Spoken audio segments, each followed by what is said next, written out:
बिस्मिल्लाहिर्रहमानिर्रहीम। अस्सलाम वालेकुम नाज़रीन, आप यूट्यूब चैनल देख रहे हैं। मैं इमरान खान हूँ। नाज़रीन, इस वक्त खेल वहीं पे पहुँच गया जहाँ से ये शुरू हुआ था। ये खेल शुरू हुआ था -1 से कि इमरान खान को माइनस करना है, और तब से लेकर अब तक लड़ाई यही चल रही है कि कौम इमरान खान को माइनस होने नहीं दे रही। ना इमरान खान हार मानने के लिए तैयार है, और एस्टेब्लिशमेंट और इमरान खान की सारी मुखालिफ सियासी जमातें वो ये जानते हैं कि अगर ये आदमी माइनस ना हुआ तो हम बहुत हद तक माइनस हो जाएंगे। अब इस मसले की वजह से अब एक नया दबाव क्रिएट किया जा रहा है, यानी हुकूमत खुलकर कह रही है कि इमरान खान से ख़ुद को अलहदा कर लें तो फिर हम बातचीत कर सकते हैं। यानी इमरान खान साहब के बयानिए से, इमरान खान साहब से अपने आप को अलग कर लें पाकिस्तान तहरीक-ए-इंसाफ के लोग, तो फिर उनके साथ बातचीत हो सकती है। एक तो बातचीत के लिए मिन्नत तरला कोई नहीं कर रहा। मैंने देखा नहीं कि पाकिस्तान तहरीक-ए-इंसाफ के लोग, हम ये ज़रूर कहते हैं कि मुल्क के लिए हम बातचीत करना चाहते हैं, और हम ये चाहते हैं कि पाकिस्तान में जो स्पेस छीन ली गई इदारों से या पार्लियामान से, वो उनको वापस दी जाए, सियासी जमातों को जमहूरी हक उनका लौटाया जाए। उसके लिए वो अपनी कोशिश करते रहते हैं। अब इमरान खान साहब को दहशत गर्द डिक्लेयर किया जा रहा है। ये बार बार कहते हैं जी दहशत गर्द है, मुल्क दुश्मन है। मैं चंद सवालात आपके सामने रखता हूँ। क्या पाकिस्तान तहरीक-ए-इंसाफ का इमरान खान साहब ने कोई मुसल्ला विंग बनाया हुआ है? आज तक आपको ऐसी कोई खबर मिली? कोई भी नहीं। ये कहते हैं जी असला आ गया, ये आ गया जलसा के अंदर या जलसा गाह के अंदर। आज तक दिखाएं ना कितनी बंदूकें इन्होंने देखी हैं। बेशुमार लोगों के साथ बंदूकें बेशुमार देखी गई हैं, लेकिन इमरान खान साहब के जलसा गाह में तो नहीं देखी गई। कोई मुसल्ला विंग पाकिस्तान तहरीक-ए-इंसाफ ने नहीं बनाया। क्या आज तक कोई बोरी बंद लाश मिली जो पाकिस्तान तहरीक-ए-इंसाफ ने बोरी बंद लाशें जो हैं वो जमा की हों? वो जो लोग ये काम करते थे वो आजकल एस्टेब्लिशमेंट के साथ हैं। क्या कोई करप्शन के मेगा स्कैंडल्स इमरान खान साहब के निकले कि ये भी है, वो भी है, वो भी है? बताएं ना। उस्मान बुज़दार पे इतने घटिया इल्ज़ामात लगाए, एक भी मुकदमा बताएं कहाँ है उसके ऊपर? एस्टेब्लिशमेंट कहती थी ना कि इसने ये भी किया, वो भी किया, वो भी किया। उसने डील कर दी, उसको छोड़ दिया। वो कहते थे बहुत सारे अफसरान, बुशरा बीबी लगाती थी, वो किधर गए सारे अफसरान जिन्होंने रिश्वत दी हुई थी? कहते थे जी कि आसिम मुनीर साहब के पास एक फ़ाइल है बुशरा बीबी के हवाले से जो उन्होंने इमरान खान को दिखाई थी। वो फ़ाइल गुम हो गई। उसके बाद कहाँ गई वो फ़ाइल? उस फाइल के ऊपर कोई एक मुकदमा भी नहीं बना। फिर क्या कोई अलहदगी पसंद तहरीक इमरान खान साहब ने चलाई है? को मनसूबा इस तरह का दिया है? क्या कोई टारगेट किलिंग इमरान खान साहब ने या उनकी पार्टी ने की हो? कभी कोई पाकिस्तान तहरीक-ए-इंसाफ के बंदे ने खुद कुछ हमला कर दिया हो, या कभी किसी पुलिस वाले या दीगर फोर्सेस के बंदे में से किसी एक को भी गोली लगी और वो गोली लगने से ज़ख्मी हुआ हो या शहीद हुआ हो, और ये बताएं जनाब इनको पाकिस्तान तहरीक-ए-इंसाफ ने मारा? एक भी वाक़या आपको ऐसा नहीं मिलेगा। ये एक पॉलिटिकल पार्टी है, आप इसको दहशतगर्द कैसे कह सकते हैं? मुल्क दुश्मन और गद्दार कैसे कह सकते हैं? ये पाकिस्तान में ना एक पुराना ट्रेंड है, जो कहे कि आइन पर अमल करो वो गद्दार है, मुल्क का दुश्मन है, सिक्योरिटी थ्रेट है वो।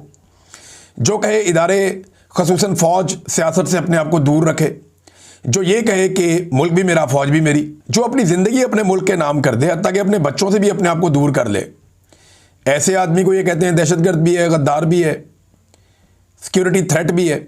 जो शख्स भी करप्शन के खिलाफ आवाज़ उठाए वो दहशतगर्द है, वो सिक्योरिटी थ्रेट है। जो बैरूनी ताकतों को एब्सोल्युटली नॉट कहे, जो गुलामी से इनकार कर दे, जो अमीर और गरीब का फ़र्क इस मुल्क में ख़त्म करने की कोशिश करे, जो पहली बार नामूसे रिसालत और इस्लामोफोबिया के हवाले से आलमी सतह पर आवाज़ उठाए, जो शख्स भी ये करेगा या जो लोग ये करते आए वो सारे गद्दार डिक्लेयर हुए। जिन लोगों ने आज़ादी से बात करना चाहिए वो सारे गद्दार डिक्लेयर हुए। जिन्होंने बात की कि इदारे सियासत में मुदाखलत क्यों करते हैं, इनका क्या हक है, वो सारे गद्दार और सिक्योरिटी थ्रेट बन गए पाकिस्तान के लिए। सारे के सारे, किसी एक को नहीं छोड़ा, फातिमा जिन्ना तक को नहीं छोड़ा। तो ये पाकिस्तान की कहानी है, कोई नई बात नहीं है, ये पुरानी बात है। अब DGISPR ने जो एक प्रेस कॉन्फ्रेंस की है उसमें एक सबसे बड़ी गलती उन्होंने ये की कि उन्होंने इमरान खान से पूछ लिया नाम लिए बगैर कि तुम हो कौन, हमारी हैसियत क्या है। तब से लेकर अब तक लोग लगातार बता रहे हैं DGISPR को कि इमरान खान है कौन और उसकी हैसियत क्या है। लोग बता बता कर थक गए हैं, लेकिन इमरान खान साहब की शख्सियत और करैक्टर इतना बड़ा है कि उसका अहाता लोग नहीं कर पा रहे। कितने सारे मैदान हैं दुनिया के जहां इमरान खान साहब ने नाम रोशन किया है, चाहे वो फ्लाई काम करने के हवाले से हो, सियासत के हवाले से हो, इस्लामोफोबिया के हवाले से हो, नामूसे रिसालत के हवाले से हो, एक लोगों को मोटिवेशन देने के हवाले से हो, यानी इमरान खान साहब ने लीडर की तमाम औसाफ उन्होंने बताया कि वो एक बड़ा लीडर है, पाकिस्तान के अंदर कोई आदमी इनका मुकाबला नहीं कर सकता, चाहे किसी इदारे में बैठा हुआ है या किसी सियासी जमात में बैठा हुआ है। तो तब से लेकर अब तक लोग DGISPR को लगातार इतने दिनों से बता ही रहे हैं कि ये है इमरान खान, ये है इमरान खान, ये है इमरान खान, और सोशल मीडिया इससे भरा पड़ा। मैंने नादरीन एक सर्वे करवाया सोशल मीडिया पे, ये बड़ा इंपॉर्टेंट सर्वे है। इस सर्वे में मैंने सवाल पूछा कि क्या फील्ड मार्शल आसिम मुनीर साहब पे इमरान खान साहब जो तनकीद करते हैं, क्या वो तनकीद पाकिस्तान के ऊपर है या पाकिस्तान की पूरी फौज के ऊपर है या आसिम मुनीर साहब के ऊपर है? क्योंकि जितने भी लोग इमरान खान साहब के मुखालिफिन हैं वो ये कहते हैं इमरान खान ने फौज पे हमला कर दिया, इमरान खान ने रियासत पे हमला कर दिया। वो कहते हैं जी इमरान खान ने पाकिस्तान पे हमला कर दिया। हमने सर्वे करवा लिया। इसमें मैंने सर्वे जो करवाया ना, एक नए तरीके से करवाया, क्योंकि आजकल बॉट्स हैं, आजकल जाली तरीके से अगर आप सवाल जवाब पूछें तो वो ऑप्शन को करके और उसके अंदर से वो अपनी वोटिंग करवा लेते हैं, जाली वोट भी पड़ जाते हैं सर्वेस के अंदर। ये नया तरीकाकार है। ट्रेंड एक चल रहा होता है, अचानक से एकदम बहुत सारे वोट्स पड़ते हैं तो ट्रेंड को चेंज करते हैं। लिहाजा एक नया तरीका है, आप इससे भी सर्वे करवाया करें। इसमें आप ऑप्शन दे दें 1 और 2 और लोगों से कहें कि कमेंट के अंदर लिखें। मैंने लगभग कोई 650 के करीब कमेंट्स पढ़े हैं, अभी तक 650 कमेंट्स आए हैं जब मैं वीडियो रिकॉर्ड कर रहा हूं कि लोगों ने कौन सा ऑप्शन लिया। मैंने कहा जिन लोगों को यह लगता है कि आसिम मुनीर साहब पे तनकीद करना, पाकिस्तान पर तनकीद करना और फौज पे तनकीद करना है, वो कहें हाँ।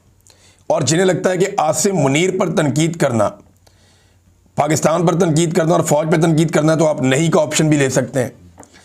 तो हैरत अंगेज तौर पे सब लोगों ने नहीं का ऑप्शन लिया। मुझे सिर्फ 3 लोग मिले हैं जिन्होंने हाँ का ऑप्शन लिया, यानी 1 को चूज किया।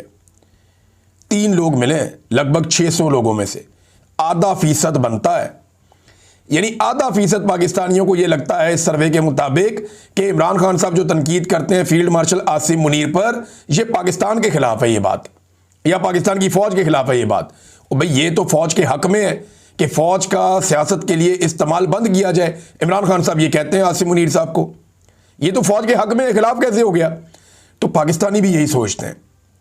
99.5% पाकिस्तानियों ने कहा कि नहीं, ये सिर्फ आर्मी चीफ पे तनकीद इमरान खान कर रहे हैं, उनकी गलत पॉलिसियों पे तनकीद कर रहे हैं। इस तनकीद का कोई पाकिस्तान के ऊपर असर नहीं है, ये रियासत के खिलाफ नहीं है, ये कोई फौज के खिलाफ साजिश नहीं है। अब 3 लोग कौन हैं जिन्होंने उल्टा वोट डाल दिया, जिन्होंने कहा नहीं ये फील्ड मार्शल पे तनकीद, पाकिस्तान पे तनकीद है? इनमें एक मोहम्मद उबैद सरफराज हैं, इनके टोटल 23 फॉलोअर्स हैं। 2022 में इन्होंने अकाउंट बनाया था। और एक इमरान सादिक साहब हैं, इनके 112 फॉलोअर्स हैं। 2014 में इन्होंने अकाउंट बनाया था। एक अर्तुगरुल बे साहब हैं, इनका ये कोई फेक अकाउंट है, 172 इनके फॉलोअर्स हैं।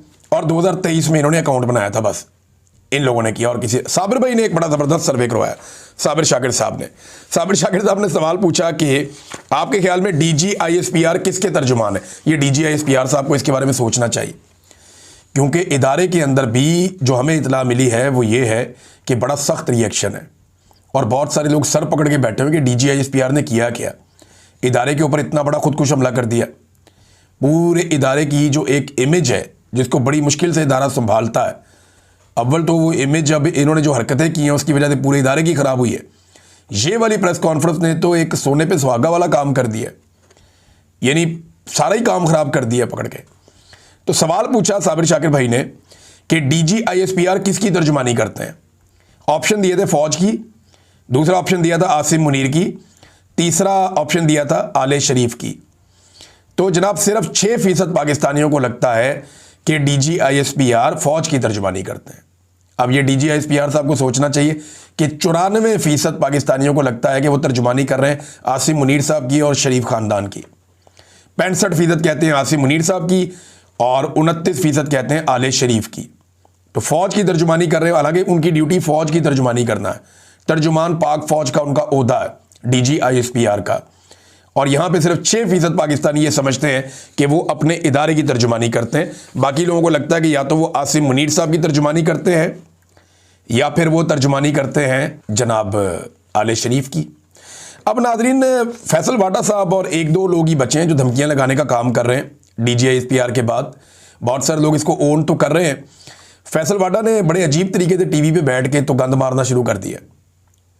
और जी शेख वकास अकरम को हम कहेंगे टॉमी बाहर आओ, वो टॉमी बाहर आ जाएगा। फिर उनका एक छोटा टॉमी है जो MNA है,